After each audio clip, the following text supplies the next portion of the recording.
नमस्कार विद्यार्थी मित्रांनो, महाराष्ट्र रक्षक यूट्यूब चॅनलवर तुमचं सहर्ष स्वागत आहे. तर आपला 1884 महाराष्ट्र भूगोल टेस्ट सिरीज सुरू केली होती.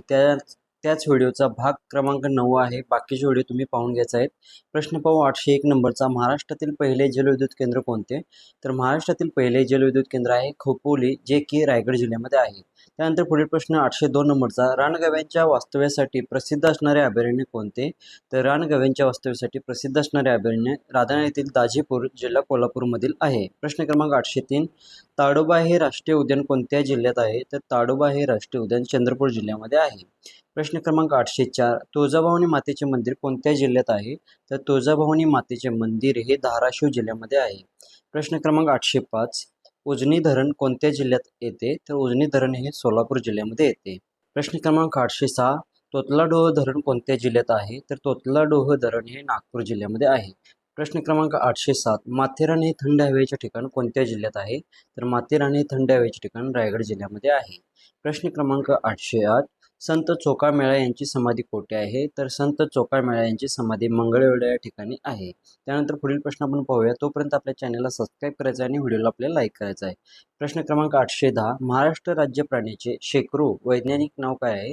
तर महाराष्ट्राचा जो राज्य प्राणी शेकरू आहे त्याचे वैज्ञानिक नाव आहे राटुफा इंडिका. प्रश्न क्रमांक 811. महाराष्ट्र राज्याचे फुलपाखरू कोणते आहे? तर महाराष्ट्र राज्याचे फुलपाखरू ज्याचे नाव आहे ब्लू मॉर्मॉन. प्रश्न क्रमांक 812. टायगर कॅपिटल ऑफ इंडिया म्हणून कोणत्या शहरास ओळखले जाते? तर टायगर कॅपिटल ऑफ इंडिया म्हणून नागपूर या शहरास ओळखले जाते. प्रश्न क्रमांक 813. महाराष्ट्राची राज्यभाषा कोणती आहे? तर महाराष्ट्राची राज्यभाषा मराठी आहे. प्रश्न क्रमांक 814. महाराष्ट्रात सर्वाधिक क्षेत्रफळ असलेला जिल्हा कोणता? तर महाराष्ट्रातील सर्वाधिक क्षेत्रफळ असलेला जिल्हा आहे अहिल्यानगर, अहमदनगर. प्रश्न क्रमांक 815. क्षेत्रफळाच्या दृष्टीने अहिल्यानगर नंतर दुसऱ्या क्रमांकावर कोणता जिल्हा लागतो? तर क्षेत्रफळाच्या दृष्टीने अहिल्यानगर नंतर दुसऱ्या क्रमांकावर पुणे जिल्हा लागतो. प्रश्न क्रमांक 816. सह्याद्री पर्वत आणि अरबी समुद्र यांच्या दरम्यान असलेल्या अरुंद किनारपट्टीला काय म्हणतात?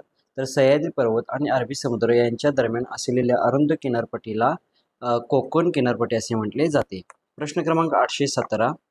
उत्तर महाराष्ट्रातील तापी खोऱ्यातील धुळे, नंदुरबार आणि जळगाव या जिल्ह्यांना काय म्हणतात? तर उत्तर महाराष्ट्रातील तापी खोऱ्यातील धुळे, नंदुरबार आणि जळगाव या जिल्ह्यांना खानदेश असे म्हटले जाते. प्रश्न क्रमांक 818. महाराष्ट्रातील एकूण किती टक्के क्षेत्र जलसिंचनाखाली आहे? तर महाराष्ट्रातील एकूण 17% क्षेत्र जलसिंचनाखाली आहे. प्रश्न क्रमांक 819. विदर्भाला कोणत्या नावाने देखील ओळखले जाते? तर विदर्भाला वराड या नावाने सुद्धा ओळखले जाते. प्रश्न क्रमांक 820. महाराष्ट्रात कोणत्या प्रकारची वीज मोठ्या प्रमाणात निर्मिती केली जाते? तर महाराष्ट्रामध्ये औष्णिक वीज ही मोठ्या प्रमाणात निर्मिती केली जाते. प्रश्न क्रमांक 821. भारताची औद्योगिक राजधानी म्हणून कोणत्या शहराला ओळखतात? तर भारताची औद्योगिक राजधानी म्हणून मुंबई शहराला ओळखले जाते. प्रश्न क्रमांक 822. लोकसंख्येच्या बाबतीत महाराष्ट्राचा भारतात कितवा क्रमांक लागतो? तर लोकसंख्येच्या बाबतीत महाराष्ट्राचा भारतात दुसरा क्रमांक लागतो. प्रश्न क्रमांक 823. क्षेत्रफळाच्या बाबतीत महाराष्ट्राचा भारतात कितवा क्रमांक लागतो? तर क्षेत्रफळाच्या बाबतीत महाराष्ट्राचा भारतात तिसरा क्रमांक लागतो. तर मित्रांनो, पुढचा प्रश्न पाहूया आपण. प्रश्न क्रमांक 825. महाराष्ट्रातील सह्याद्री पर्वतातील सर्वात उंच शिखर कोणते आहे? तर महाराष्ट्रातील सह्याद्री पर्वतातील सर्वात उंच शिखर आहे कळसुबाई, ज्याची उंची 1646 मीटर आहे. प्रश्न क्रमांक 826. कळसुबाई शिखर कोणत्या जिल्ह्याच्या सीमेवर आहे? तर कळसुबाई शिखर हे अहिल्यानगर आणि नाशिक या जिल्ह्यांच्या सीमेवर आहे. प्रश्न क्रमांक 827. सातारा आणि सांगली जिल्ह्यातून जाणाऱ्या शंभू महादेव डोंगररांगामुळे कोणत्या दोन नद्यांची खोरी वेगळी झाली आहेत? तर भीमा व कृष्णा या दोन नद्यांची खोरी वेगळी झालेली आहेत शंभू महादेव डोंगररांगेमुळे. प्रश्न क्रमांक 828. सातपुडा पर्वतरांगेचा काही भाग महाराष्ट्रातील कोणत्या जिल्ह्यात आढळतो?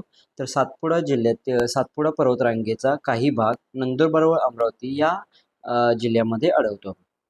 प्रश्न क्रमांक 829.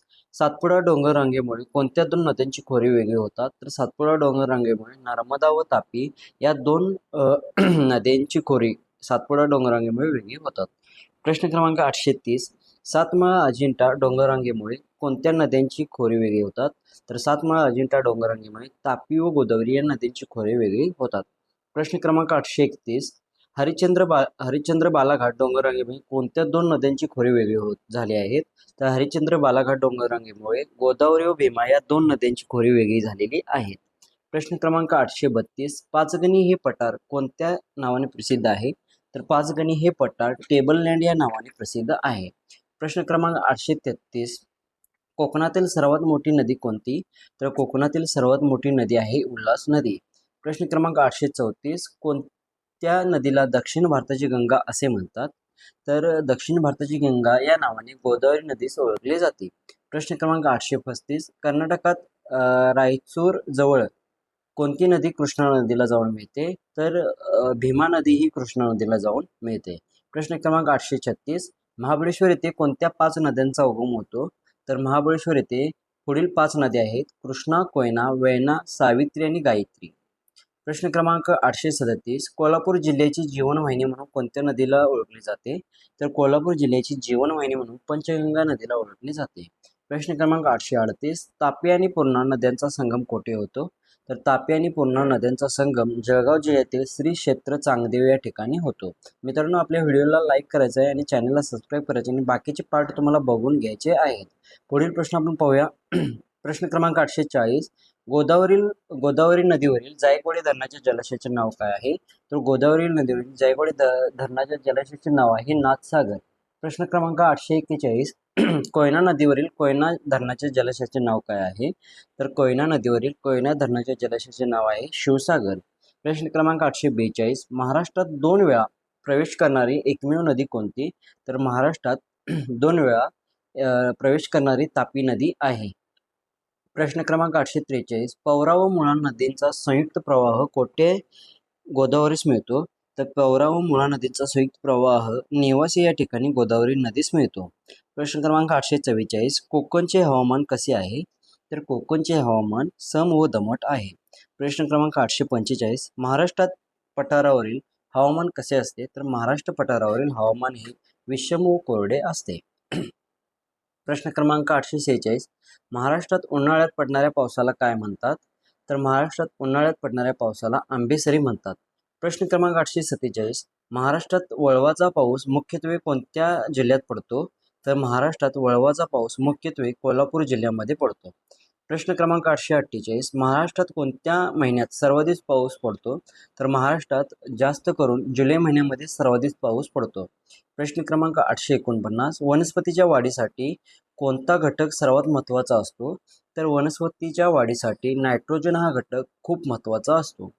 प्रश्न क्रमांक 850, वनस्पतींच्या अपूर्ण कुंजण्याच्या प्रक्रियेस काय म्हणतात? तर वनस्पतीच्या अपूर्ण कुंजण्याच्या प्रक्रियेस ह्युमन्स असे म्हटले जाते.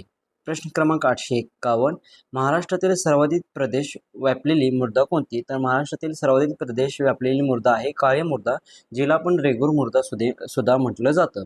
प्रश्न क्रमांक 852, कापसाच्या पिकासाठी कोणती मृदा विशेष प्रसिद्ध आहे? तर कापसाच्या पिकासाठी काळी मृदा विशेष प्रसिद्ध आहे. प्रश्न क्रमांक 853, जमिनीची ओलावा टिकून धरण्याची क्षमता कोणत्या मृदेत सर्वात जास्त असते? तर जमिनीचा ओलावा टिकून धरण्याची क्षमता काळी मृदा, ज्याला रेगूर मृदा म्हणतो, त्या मृदेमध्ये सर्वात जास्त असते. प्रश्न क्रमांक 854, तांबडी मृदा प्रामुख्याने कोठे आढळते? तर तांबडी मृदा प्रामुख्याने सह्याद्री पर्वतरांगेमध्ये आढळते. प्रश्न क्रमांक 855, महाराष्ट्रात कोकण किनारपट्टीच्या भागात कोणत्या प्रकारची मृदा आढळते? तर महाराष्ट्रात कोकण किनारपट्टीच्या भागात मुख्यत्वे जांभी मृदा आढळते. त्यानंतर पुढील प्रश्न पाहूया, तोपर्यंत आपल्या चॅनलला सबस्क्राईब करा. 857 नंबरचा प्रश्न आहे, लोह व ॲल्युमिनियमचे प्रमाण कोणत्या मृदेमध्ये अधिक असते? ज्यामुळे तिला तांबडा रंग प्राप्त होतो? तर ही जांभी मृदा आहे, ज्यामध्ये लोह आणि ॲल्युमिनियमचे प्रमाण जास्त असते. प्रश्न क्रमांक 858, महाराष्ट्रात चंद्रपूर आणि गडचिरोली येथील अरण्यांना काय म्हणून ओळखले जाते? तर महाराष्ट्रात चंद्रपूर आणि गडचिरोली येथील अरण्यांना आलापल्ली अरण्य असे म्हणून ओळखले जाते. प्रश्न क्रमांक 859, सागाच्या लागवडीसाठी प्रसिद्ध असणारी अरण्ये कोणती? तर सागाच्या लागवडीसाठी प्रसिद्ध असणारे अरण्य आहेत आलापल्ली अरण्य. प्रश्न क्रमांक 860, महाराष्ट्रातील वनांमध्ये प्रामुख्याने कोणत्या वृक्षांचा उपयोग इमारती लाकूड म्हणून केला जातो? तर महाराष्ट्रातील सागवान या वनाचा प्रामुख्याने इमारती लाकूड तयार करण्यासाठी उपयोग केला जातो. प्रश्न क्रमांक 861, महाराष्ट्राच्या एकूण भूक्षेत्रापैकी वनांचे प्रमाण किती टक्के आहे? तर महाराष्ट्राच्या एकूण भूक्षेत्रापैकी वनांचे प्रमाण हे 21% आहे. प्रश्न क्रमांक 862. पर्यावरणाच्या समतोलासाठी एकूण भूक्षेत्राच्या किती टक्के क्षेत्रावर वने असणे आवश्यक आहे? तर पर्यावरणाचा समतोल राखण्यासाठी समतोलासाठी 33% एकूण भूक्षेत्राच्या 33% क्षेत्रावर वने असणे आवश्यक आहे. प्रश्न क्रमांक 863. महाराष्ट्रातील सर्वात जास्त वनांचे क्षेत्र कोणत्या जिल्ह्यात आहे? तर महाराष्ट्रातील सर्वात जास्त वनांचे क्षेत्र गडचिरोली जिल्ह्यामध्ये आहे. प्रश्न क्रमांक 864. महाराष्ट्रातील सर्वात कमी वनांचे क्षेत्र कोणत्या जिल्ह्यात आढळते? तर महाराष्ट्रातील सर्वात कमी वनांचे क्षेत्र लातूर जिल्ह्यामध्ये आढळते. प्रश्न क्रमांक 865. भिजवलेल्या लाकडापासून कागद बनवण्यासाठी कोणत्या वृक्षाचा उपयोग होतो? तर भिजवलेल्या लाकडापासून कागद बनवण्यासाठी बांबू या वृक्षाचा उपयोग होतो. प्रश्न क्रमांक 866. कात निर्मितीसाठी कोणत्या वृक्षाचा उपयोग केला जातो? तर कात निर्मितीसाठी खेर या वृक्षाचा उपयोग केला जातो. प्रश्न क्रमांक 867. खानदेशात धुळे, नंदुरबार, जळगाव बोलली जाणारी बोलीभाषा कोणती? तर खानदेशात धुळे, नंदुरबार, जळगाव या जिल्ह्यांमध्ये अहिराणी बोलीभाषा आहे. प्रश्न क्रमांक 868. मगर प्रजनन केंद्र महाराष्ट्रात कोठे आहे? तर मगर प्रजनन केंद्र हे चंद्रपूर जिल्ह्यामध्ये ताडोबा राष्ट्रीय उद्यान येथे आहे. प्रश्न क्रमांक 869. कोळसा खाणीसाठी प्रसिद्ध असणारे बल्लारपूर कोणत्या जिल्ह्यात आहे? तर कोळसा खाणीसाठी प्रसिद्ध असणारे बल्लारपूर हे चंद्रपूर जिल्ह्यामध्ये आहे.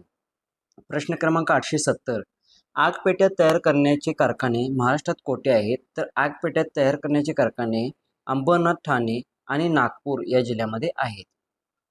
प्रश्न क्रमांक पुढील पाहूया. तोपर्यंत आपल्या व्हिडिओला लाईक करा आणि चॅनलला सबस्क्राईब करा मित्रांनो. पुढचा प्रश्न आहे प्रश्न क्रमांक 872. औषधी उपयोगासाठी प्रसिद्ध असणारा हिरडा कोणत्या जिल्ह्यात मोठ्या प्रमाणात आढळतो? तर औषधी उपयोगासाठी प्रसिद्ध असणारा हिरडा हा जास्त करून पुणे जिल्ह्यामध्ये भीमाशंकर परिसरामध्ये आढळतो. प्रश्न क्रमांक 873. भीमा नदीवरील उजनी धरणाच्या जलाशयास कोणते परदेशी पक्षी मोठ्या प्रमाणात आढळतात? तर भीमा नदीवरील उजनी धरणाच्या जलाशयात रोहित, ज्याला फ्लेमिंगो पक्षी असे म्हणतो, ते जास्त आढळतात. प्रश्न क्रमांक 874.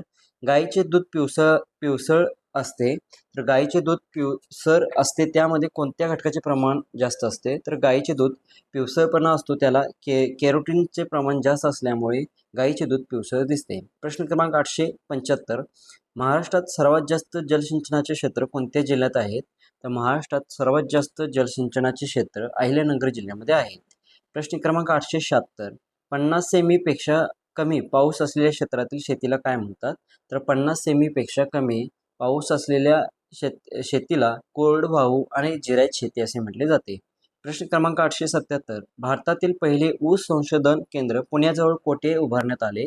तर भारतातील पहिले ऊस संशोधन केंद्र पुण्याजवळ मांजरी वसंतदास शुगर इन्स्टिट्यूट येथे उभारण्यात आलेले आहे. प्रश्न क्रमांक 878.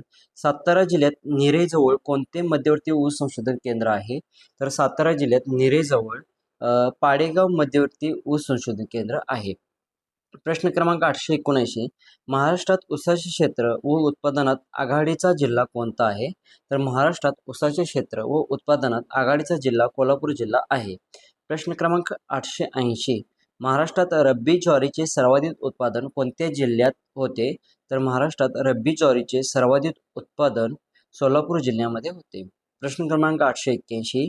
कोकण कृषी विद्यापीठाने शोधून काढलेली बिनकोयाची आंब्याची जात कोणती? तर कोकण कृषी विद्यापीठाने बिनकोयाची आंब्याची जात सिंधू ही शोधून काढलेली आहे. प्रश्न क्रमांक 882. महाराष्ट्रातील महत्त्वाचे व मोठे औष्णिक विद्युत केंद्र कोठे आहे? तर महाराष्ट्रातील महत्त्वाचे व मोठे औष्णिक विद्युत केंद्र कोराडी, जे की नागपूर जिल्ह्यामध्ये आहे. प्रश्न क्रमांक 883. भारतातील एकूण खनिज तेलापैकी 50% उत्पादन कोणत्या तेल क्षेत्रामध्ये मिळते? तर भारतातील एकूण खनिज तेलापैकी 50% उत्पादन मुंबई या तेल क्षेत्रातून मिळते. प्रश्न क्रमांक 884. महाराष्ट्रात औष्णिक विद्युत निर्मितीसाठी मुख्यत्वे कशाचा वापर होतो? तर महाराष्ट्रात औष्णिक विद्युत निर्मितीसाठी मुख्यत्वे दगडी कोळशाचा वापर केला जातो. त्यानंतर पुढील प्रश्न पाहूया. प्रश्न क्रमांक 886. महाराष्ट्रातील एकमेव अणुविद्युत केंद्र कोठे आहे? तर महाराष्ट्रातील एकमेव अणुविद्युत केंद्र पालघर जिल्ह्यातील तारापूर या ठिकाणी आहे. प्रश्न क्रमांक 887. महाराष्ट्राचे मॅचेस्टर म्हणून कोणत्या शहराला ओळखतात? तर महाराष्ट्राचे मँचेस्टर म्हणून इचलकरंजी शहराला ओळखले जाते. प्रश्न क्रमांक 888, महाराष्ट्रातील पहिली सहकारी सूतगिरण कोठे स्थापन झाली? तर महाराष्ट्रातील पहिली सरकारी सूतगिरण ही कोल्हापूर जिल्हा शेतकरी विणकर संघ संस्था इचलकरंजी या ठिकाणी स्थापन झालेली आहे. प्रश्न क्रमांक 889, देशातील सर्वात मोठी सहकारी सूतगिरण कोणती? तर देशातील सर्वात मोठी सहकारी सूतगिरण आहे डेक्कन कोऑपरेटिव्ह स्पिनिंग मिल, जी इचलकरंजीमध्ये आहे. प्रश्न क्रमांक 890, सहकारी साखर कारखान्याची सर्वाधिक संख्या कोणत्या प्रदेश विभागात आहे? तर सहकारी साखर कारखान्याची सर्वाधिक संख्या ही पश्चिम महाराष्ट्र प्रादेशिक विभागात आहे. प्रश्न क्रमांक 891, महाराष्ट्रातील कोणता प्रादेशिक विभाग एकही सहकारी साखर कारखाना नाही? तर महाराष्ट्रातील कोकण प्रदेश विभाग आहे, जेथे एकही सहकारी साखर कारखाना नाही आहे. प्रश्न क्रमांक 892, भारतात सर्वाधिक साखर उत्पादन कोणत्या राज्यात होते? तर भारतात सर्वाधिक साखर उत्पादन हे महाराष्ट्र राज्यामध्ये होते. प्रश्न क्रमांक 893, महाराष्ट्रातील तेल शुद्धीकरण कारखाने रिफायनरीज कोठे आहेत? तर महाराष्ट्रातील तेल शुद्धीकरण कारखाने तुरुंबे मुंबई येथे आहेत. प्रश्न क्रमांक 894, पुण्याजवळ कागद गिरण कोठे आहे? तर पुण्याजवळ कागद गिरणी ही मुंडवा या ठिकाणी आहे. प्रश्न क्रमांक 895, सिंधुदुर्ग जिल्ह्यातील कोणते ठिकाण लाकडी रंगीत खेळण्यांसाठी प्रसिद्ध आहे? तर सिंधुदुर्ग जिल्ह्यातील सावंतवाडी हे ठिकाण लाकडी रंगीत खेळण्यासाठी प्रसिद्ध आहे. प्रश्न क्रमांक 896, महाराष्ट्रात रेल्वेचे मुख्य केंद्र कोठे आहे? तर महाराष्ट्रात रेल्वेचे मुख्य केंद्र मुंबई जिल्ह्यामध्ये आहे. प्रश्न क्रमांक 897, राज्यामध्ये सर्वात जास्त लांबीचा अंतर्गत रेल्वे मार्ग कोणता आहे? तर राज्यामध्ये सर्वात जास्त लांबीचा कोल्हापूर गोंदिया हा रेल्वे मार्ग सर्वात जास्त आहे. प्रश्न क्रमांक 898, महाराष्ट्रात फक्त विजेवर चालणाऱ्या गाड्या कोणत्या मार्गावर धावतात? तर महाराष्ट्रात फक्त विजेवर धावणाऱ्या गाड्या मुंबई पुणे आणि मुंबई नागपूर या मार्गावर धावतात. प्रश्न क्रमांक 899, कोकण रेल्वे कोणत्या मार्गावर धावते? तर कोकण रेल्वे ही मुंबई मंगरुळ या मार्गावर धावते. प्रश्न क्रमांक 900, शेवटचा प्रश्न आहे आपल्या या व्हिडिओचा. कोणत्या राज्य सरकारने देशी गायींना राज्यमाता गोमाता दर्जा देण्याचा निर्णय घेतला आहे? तर महाराष्ट्र सरकारने देशी गायींना राज्यमाता गोमातेचा दर्जा देण्याचा निर्णय घेतलेला आहे. तर मित्रांनो, हा होता भाग नंबर 9. तर मित्रांनो, 1884 प्रश्न आपल्याला महाराष्ट्र भूगोलचे कव्हर करायचे आहेत. व्हिडिओ संपूर्ण पाहून घ्या बाकीचे पण, आणि असंच आपल्या चॅनलला सबस्क्राईब करा आणि इतर मित्रांना हा व्हिडिओ शेअर करा, लाईक करा. पुन्हा लवकरच भेटू पुढील भागामध्ये. तोपर्यंत धन्यवाद.